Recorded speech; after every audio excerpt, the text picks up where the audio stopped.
They mocked the royal guard's old tunic, called it shabby, said he didn't belong with the rest of them, claimed his patch was unauthorized and his silence was insubordination. But the guard didn't flinch, he just stood there still like he had for decades, and when the general's car pulled up minutes later, no one expected him to stop. But he did not for the ceremony, not for the salute. He stopped cold, because he'd seen that patch before, once years ago, in a place no one ever talks about before. We reveal what that patch meant. Hit that subscribe button and comment below where in the world you're watching from now. Let's get into it. Morning broke grey over Buckingham Palace, the kind of London sky that can't decide if it wants to rain or just threaten to. The air held that crisp October bite that makes tourists pull their scarves tighter while they shuffle into position behind the ceremonial ropes. But the crowd was already 3 deep.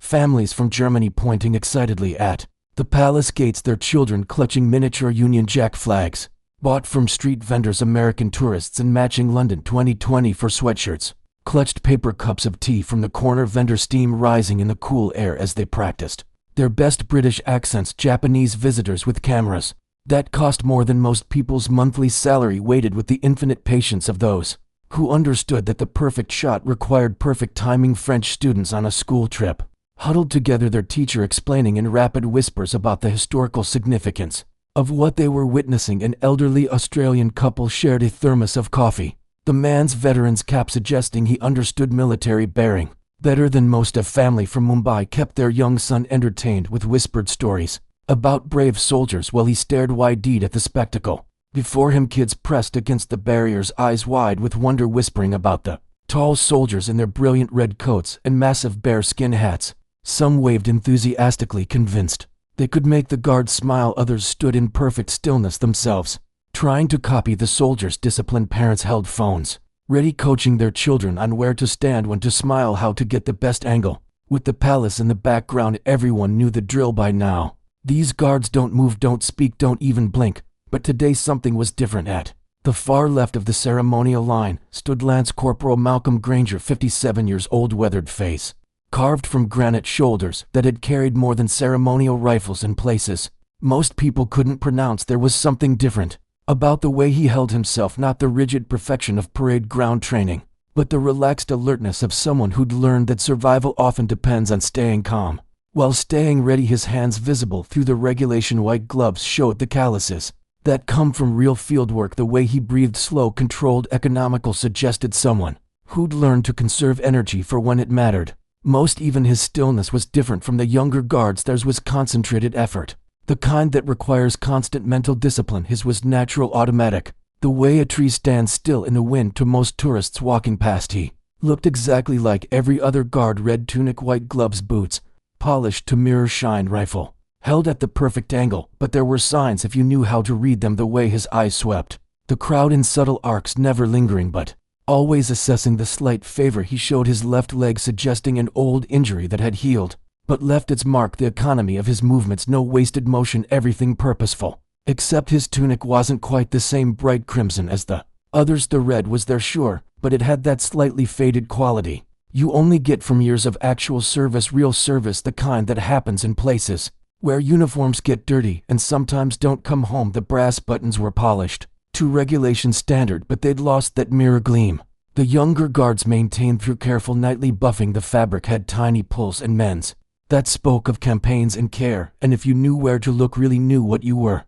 looking for, you could spot something else on the inner edge of his left sleeve, barely visible unless you were standing close, and at the right angle was a small patch, not the standard regimental insignia that every guard wore. This was different, hand-stitched with thread that had faded from deep navy blue to slate gray over the years, the kind of stitching that gets done in field conditions by someone who knows their way around a needle and thread, because survival sometimes depends on keeping your kit together. Most tourists didn't notice it. Why would they? They were too busy marveling at the pageantry, the precision, the sheer spectacle of British tradition in motion. Children giggled and waved at the guards, delighted by their statuesque stillness. Teenagers posed for selfies, trying to make the guards break character with silly faces and loud noises. But security detail, they notice everything.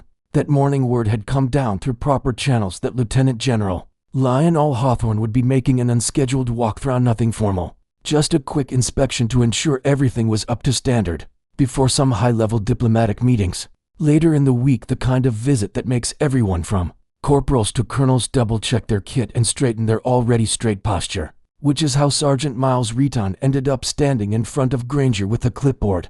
And what he considered to be a serious problem, Renton was one of those Ministry of Defense inspection officers who took genuine pride in finding the things others missed. Mid-30s, perfectly pressed uniform that had never seen anything more challenging than Sir Carter's boots, that had never known mud or blood or the weight of real consequence, the kind of man who believed with absolute certainty that if something wasn't explicitly written in the manual, it had no business being on a British soldier. He'd been walking the ceremonial line for 20 minutes, checking spacing between the guards, noting the angle of each rifle, ensuring every piece of brass gleamed exactly as regulation demanded. His clipboard was filled with tiny check marks and notations, the kind of thoroughness that impresses superiors and intimidates subordinates. Then he stopped, frowned, leaned in closer to Granger's sleeve. "What's that on your uniform?" Granger didn't respond, didn't even shift his eyes, just stood there like a statue, the way he'd been trained to do for more years than Rion had.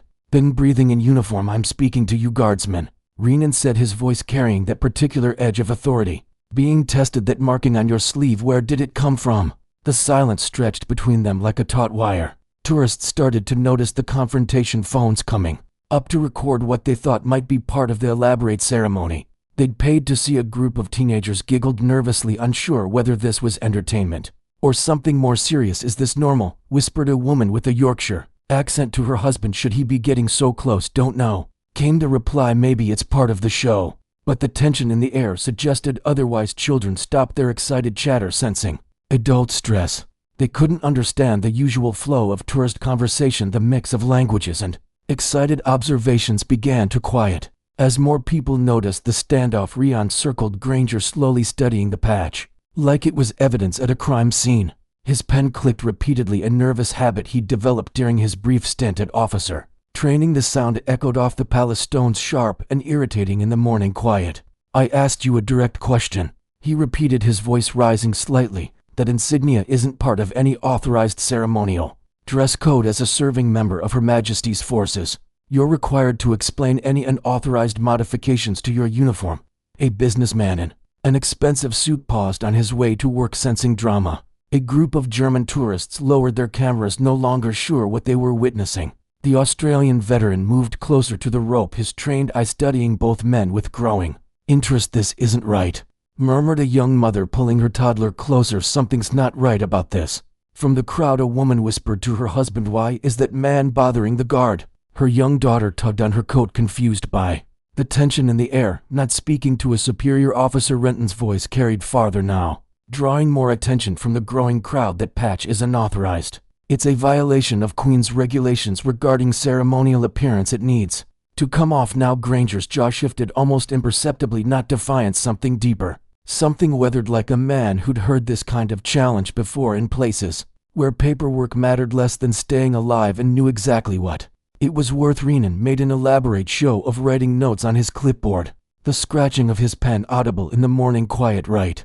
Then we'll see what your commanding officer has to say about this clear breach of protocol." He walked away, but not far, just to the edge of the ceremonial area, where he could make some calls and gather the backup he'd need to make his point stick. Because Sergeant Miles Reton was going to prove something here, even if it meant embarrassing a guard in front of 300 tourists with cameras. The tourists didn't disperse. Something about the confrontation had shifted the mood from casual sightseeing to something more serious. Parents pulled their children closer. The usual chatter died down to worried whispers. 20 minutes later, Renan was back. This time he wasn't alone. Two junior inspection aides flanked him, young men in crisp uniforms who looked like they'd rather be anywhere else.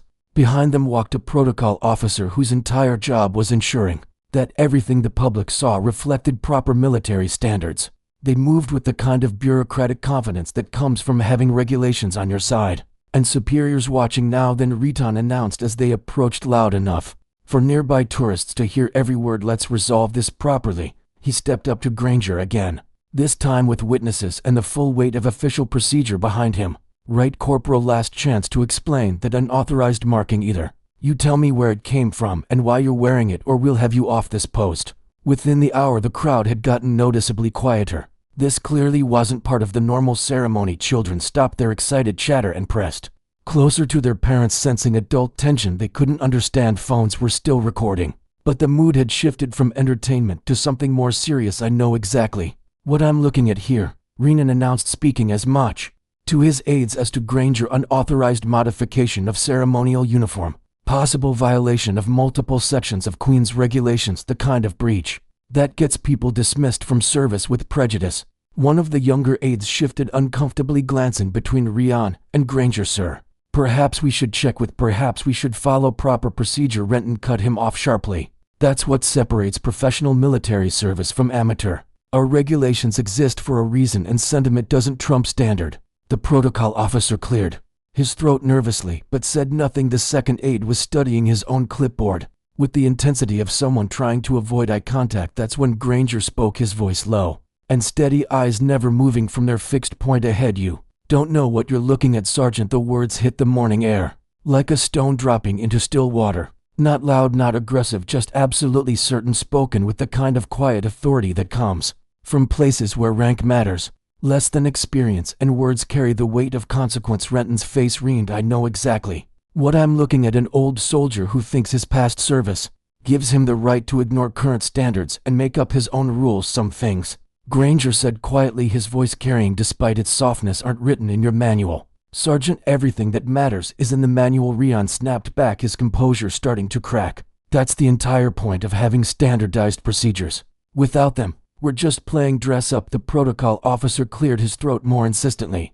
The aides were looking anywhere but at the confrontation unfolding in front of them. Even the tourists had gone completely silent, sensing something heavy in the air they couldn't quite understand, but knew was important. An elderly gentleman in the crowd, the kind who wore his remembrance poppy with quiet pride, leaned forward slightly. He'd been watching the exchange with increasing interest, his weathered eyes studying not just the confrontation, but the man at its center. Granger's voice came again, quieter now, but somehow carrying further across the courtyard. "That patch wasn't sewn for show, Sergeant. Mind what you're stirring up. It wasn't a threat, wasn't even a warning, really just the kind of statement that makes smart people pause and reconsider the tone of someone who'd seen enough to know the difference between what looks important and what actually matters." But Rian was too committed to his position to back down now, too invested in being right to consider that he might be missing something crucial. "Right."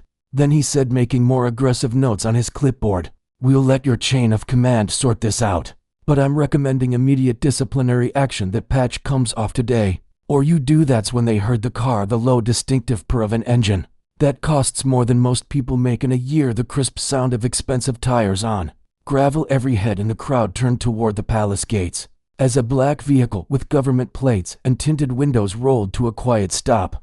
Rian straightened his shoulders and adjusted his cap. This was at his moment to demonstrate proper military discipline in action. The general would see the problem, approve the correction, and Rian would have done his job exactly by the book. A career-making moment of doing the right thing. Under pressure, car door opened with that particular click that only comes from vehicles built to withstand explosions. The sound cut through the morning air like a blade, immediately commanding attention from everyone within earshot. Out stepped Lieutenant General Lionel Hawthorne, tall, silver-haired, with the kind of presence that makes rooms go quiet without him saying a word. His uniform was immaculate but lived in pressed to perfection, but showing the subtle signs of a man who'd worn uniforms in places where appearance mattered less than performance. There was something in his bearing that spoke of battles fought and one of decisions made in darkness that kept others safe in daylight. The way he moved suggested joints that had been tested by more than just age, a body that had been pushed beyond normal limits and emerged stronger for it. The ribbon rack on his chest told stories that most soldiers only read about in history books. The Falklands Campaign ribbon with its distinctive blue and yellow stripes, the Northern Ireland medal with its orange edge, operations that didn't make the headlines but kept the world a little safer. Each decoration spoke of places where young men had grown old quickly, where theory met reality, and only the strongest survived. He walked the ceremonial line without hurry, but with purpose. His inspection wasn't the quick walkthrough of someone going through motions, but the careful observation of a man who understood that details matter, and that the smallest things often reveal the most important truths. Each guard received the same measured attention, the same professional assessment. His eyes swept from boots to bare skin, noting posture, spacing, the angle of rifles, the polish of brass. But more than that, he was reading the men themselves, their fitness, their confidence, their readiness This wasn't just ceremony for him, this was evaluation of the people, tasked with representing something larger than themselves, until he reached Granger and stopped. He didn't look at the man's face. Not at first. His eyes went straight to that small faded patch on the inner sleeve, the one that had caused all the trouble. His expression didn't change, but something shifted in his posture, the recognition of someone who knows exactly what they're looking at. The silence that followed was different from ceremonial quiet. This was the kind of silence that comes when someone who truly understands finally finds what they've been expecting to see, but hoping they wouldn't. "Where did you get that?" the general asked, his voice carrying the weight of absolute authority, but tempered with something else, something that sounded almost like relief. Granger's response came without hesitation, though he still didn't move from his ceremonial position. "I didn't get it, sir, I kept it." The words hung in the air between them, loaded with meaning that the crowd couldn't grasp but could feel, like overhearing half of a conversation that explained everything and nothing at once. Rion stepped forward, sensing his moment. This was it, the vindication he'd been building toward. "General, if I may, this guardsman's appearance is currently under review. That patch represents a clear violation of ceremonial dress code." And General Hawthorne turned slowly. The look he gave Renan could have frozen the temps in July. It wasn't anger exactly, it was something colder and more final, the expression of someone who just heard a child interrupt a funeral. "You questioned this soldier about this patch?" And blinked suddenly, uncertain. The confidence that had carried him through the morning was starting to crack around the edges. "Sir, yes, it's not regulation. It's not documented in any." "Then shut your mouth," and stepped back. The words hit like a physical blow. Renton's aides went rigid. The protocol officer dropped his pen, the small clatter echoing in the sudden quiet. Even the tourists seemed to feel the shift in atmospheric pressure, the way animals sense earthquakes before they hit. The general turned back to Granger and did something no one expected. He stepped forward, raised his hand, and with gentle precision brushed two fingers along the edge of that faded patch. The gesture was almost reverent, like touching something sacred. "Where were you when the call came through?" he asked quietly, his voice pitched for Granger's ears alone, but carrying clearly in the hushed courtyard. Granger's voice was steady as bedrock. "Still moving, sir, still listening." Something passed between them, then a recognition that went deeper than rank or regulation or anything written in manuals, the kind of understanding that only comes from shared experience. In places where the rules are written in blood and survival depends on trusting the people beside you. The general nodded once, a movement so small it was almost imperceptible. Then he did something that would be talked about in military circles for years to come. He extended his hand, not a salute, not a ceremonial gesture, just one soldier offering his hand to another in recognition of something that couldn't be expressed in words or captured in photographs. Granger took it without hesitation. They shook once firmly, their eyes meeting for just a moment, then they let go, and the connection was complete. The general turned back to Rion, who was standing there, looking like a man who'd just realized he'd been arguing with the tide and expecting it to listen. "You weren't wrong to ask, Sergeant," the general said, his voice softer now but carrying the kind of finality that ends discussions permanently. "Questions are part of your job, but you were wrong to assume that everything important can be found in a manual." He stepped closer, lowering his voice so only Renan could hear clearly. "That patch isn't unauthorized, it's unspeakable. That man earned it in places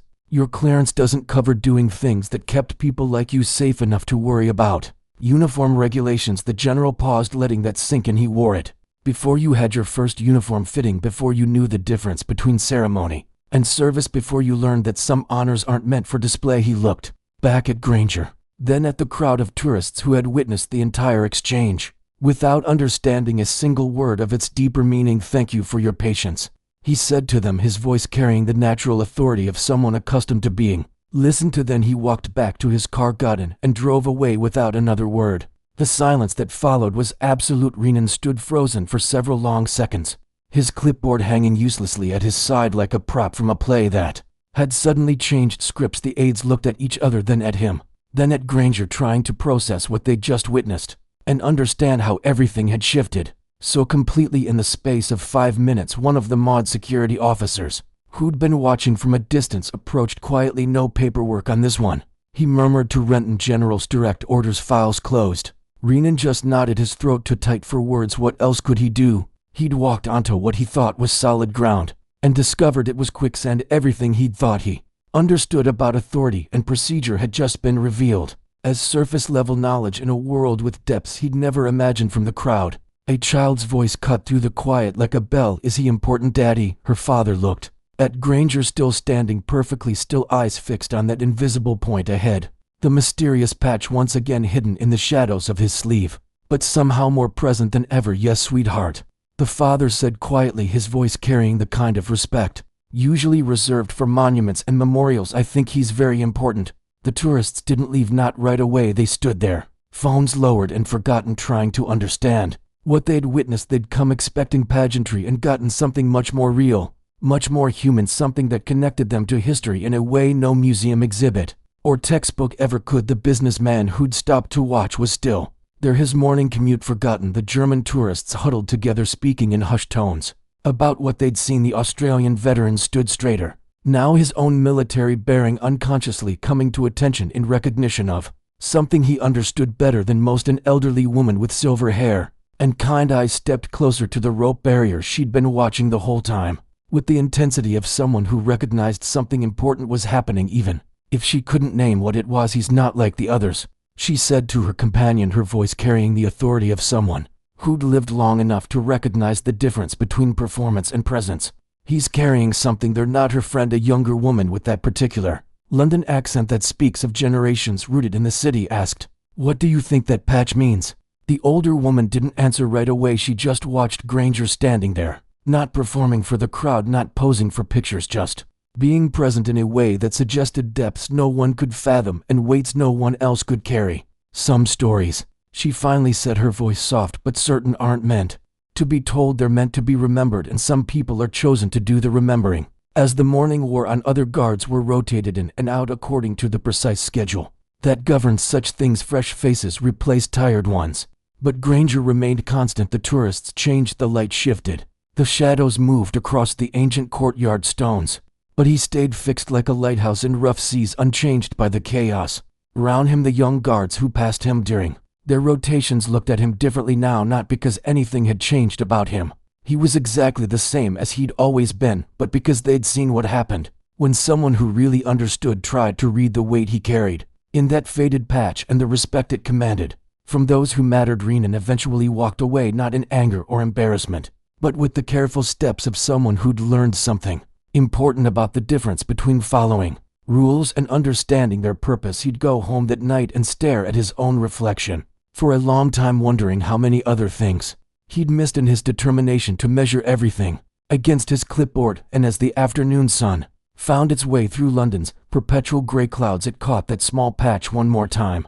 The thread glinted like old brass, not bright enough to draw attention from those who didn't know to look, but present enough to remind anyone who understood that some things are more important than the manuals that tried to contain them.